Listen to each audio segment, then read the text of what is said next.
Месяц назад журналист Олег Автофунов опубликовал расследование про заправки, по аномальную деятельность нефтетрейдеров на границах с Таджикистаном. То есть в одном маленьком селе оказалось больше 15 заправок. Там заправки депутатов и компании ранее связанные с вами. И не ведется ли расследование по этому факту? Возможно, там какие-то серые схемы контрабанды? Это было здесь, я не знаю где, но здесь Токтаханов прав. Он был прав.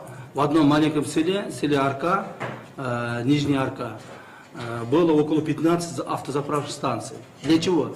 Для того, чтобы эти заправки занимались продажей ГСМ соседнему государству.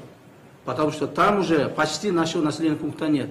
То есть наши населенные пункты выше Арка 2, Борбордук, Тосту, Аилы имеется. То есть это выше. А где ниже, уже все селения Таджикистана, города Таджикистана.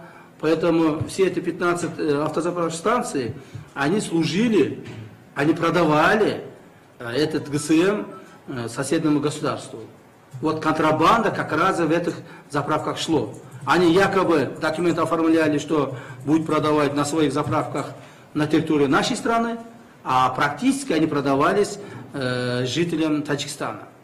И этой борьбой мы последние 3-4 месяца, почти полгода очень сильно работу провели, но тем не менее, пока вот конфликт не произошел, окончательного контрабанды закрыть нам не удалось.